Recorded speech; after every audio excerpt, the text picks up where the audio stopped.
ఒడిసి పట్టడానికి road పక్కననే water harvesting wells ని కట్టినాం.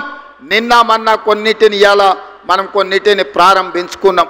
భవిష్యత్తులో ఇంకా 141 ప్రాంతాలలో వర్షాలు వస్తే రోడ్ల మీద నీళ్లుండి నీళ్లకు బండ్లు పోలేని పరిస్థితి, పోతే కొట్టుకపోయే పరిస్థితి, దాంతో ట్రాఫిక్ జామ్లు అవుతున్నాయి.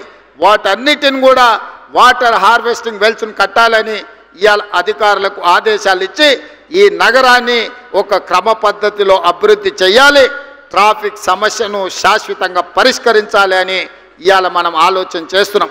అందుకే ఈరోజు ఎంతమంది ఎంత విష ప్రచారం చేసినా, రియల్ ఎస్టేట్ దెబ్బతిన్నదని సోషల్ మీడియాలో ప్రకటనలు చేసినా, ఇవాళ సూటిగా మీడియా మిత్రుల ద్వారా తెలంగాణ సమాజాన్ని నేను చెప్పదలుచుకున్నా.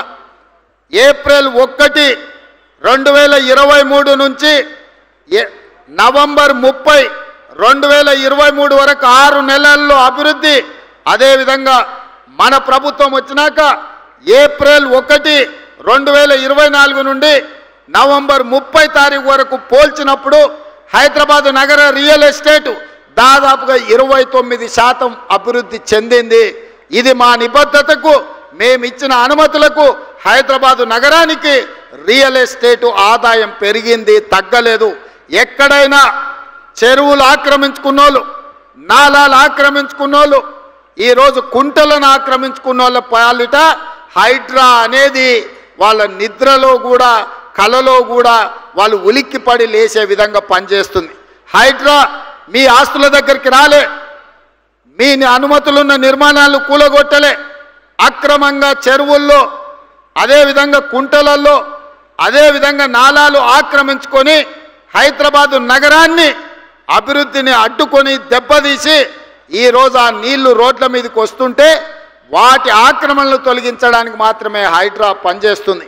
ఇవాళ నరేంద్ర మోడీ గారు అహ్మదాబాద్లో ఆయన సబర్మతి రివర్ డెవలప్మెంట్ ఫ్రంట్ కట్టుకుంటే అక్కడ ఆయన కట్టుకుంటే ఇక్కడ కిషన్ రెడ్డి సప్పట్లు కొడుతుండ, అబ్బా మా మోడీ చూడ అద్భుతం చేసిండని. 25 ఏళ్ల నుంచి కిషన్ రెడ్డిని హైదరాబాద్ ప్రజలు భుజాల మీద మోసిరు.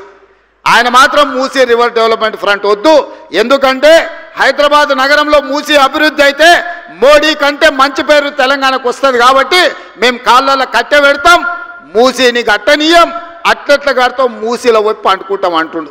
నువ్వు మూసీలో పండుకున్నా, మూసీలో మునిగి మీరు ఆత్మహత్య చేసుకున్నా ఇక్కడ ప్రజలు మిమ్మల్ని పట్టించుకోరు. కిషన్ రెడ్డి గారు, మీరు నిజంగానే మీకు చిత్తశుద్ధి ఉంటే మోడీ దగ్గరికి వెళ్ళి కేంద్ర ప్రభుత్వం నుంచి ఓ 25,000 కోట్ల రూపాయలు మూసీ రివర్ అభివృద్ధి కోసం నిధులు తీసుకురా.